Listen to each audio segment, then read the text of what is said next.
In our current fast forward like 10,000 years, or fast forward like 100,000 years to get to the modern era, right? Our weird form of socialism, our socialist mode of production we live in now, right? So I think a lot is in order in terms of actually being able to explain, one, Marxist theory of class, which I'm not going to do comprehensively tonight, and two, this kind of LARP about the working class. So last stream, I believe it was the stream before last stream, actually, the one that actually got cut off too early, right? Where I was kind of talking about how in today's era, today's mode of production, we kind of have this privatized socialisms. We have these competing socialisms. Disney's a version of socialism.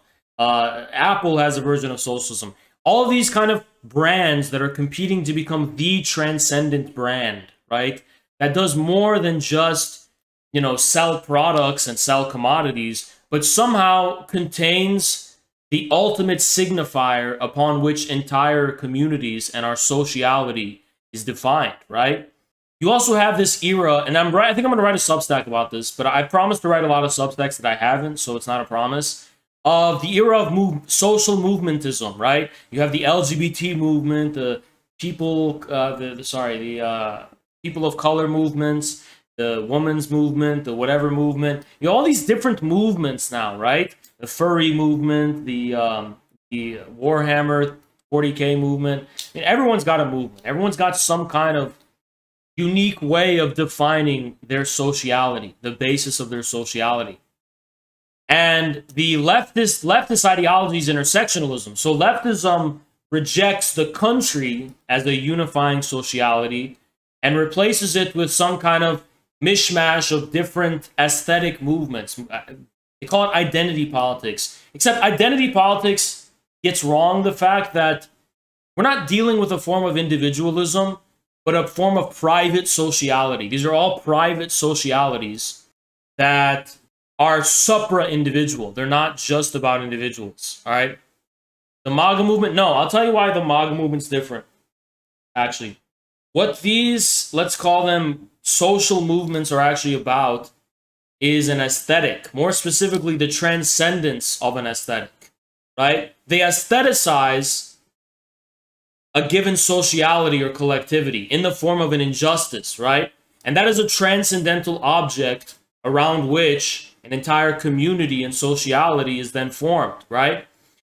But what they don't understand, so basically, it's hard to explain this shit. It's so fucking hard to explain. Okay, guys, bear with me. I'll explain it, okay? The unity of opposites is the ultimate and absolute object, not only of human communities and histories, but of nature itself. It's the unity of opposites, right? A contradiction. And a specific form of contradiction, right, or a specific type of contradiction lies at the, not basis. A specific form of that contradiction is the object of human sociality.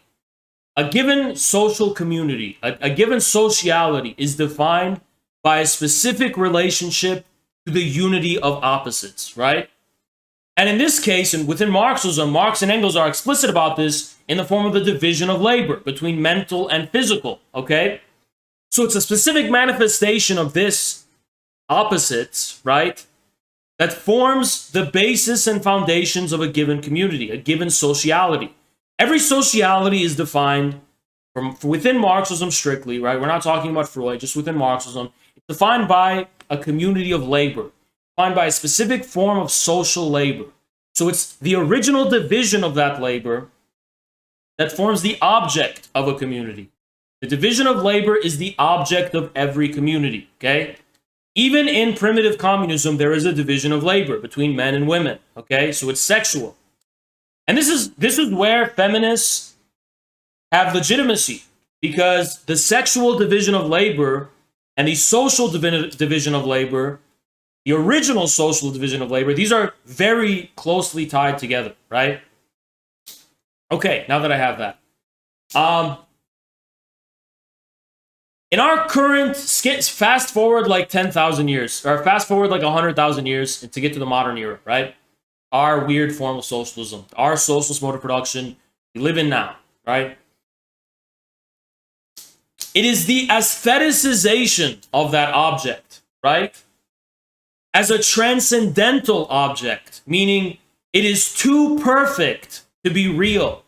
It is an aesthetic of perfection. That's why it's transcendental, right? It exists beyond the threshold of the phenomenal apparent world, okay? And it specifically takes the form of an injustice. So the injustice against the LGBT, the oppression of this people, of that people, that oppression, even Marxoids will translate this into the oppression of the working class, and they turn the working class into a form of identity politics, right? It's the same thing. Don't call it aesthetics. It is aesthetics, dumbass. Don't tell me what to do.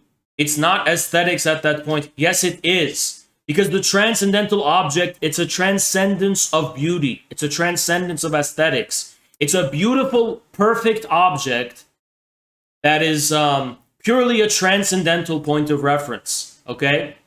It's a purely transcendental point of reference. So yes, it is about aesthetics because that object that is occluded is the form of perfection. Is the form of perfection. What did Plato say? Plato said, perfection is the enemy of the good. Okay, it's for good reason that Plato says that. Because perfection is impossible. Perfection means an absolute form. That's perfection, an absolute form. The good is not an absolute form because it is the form of form. Plato's good. It's the form of form itself.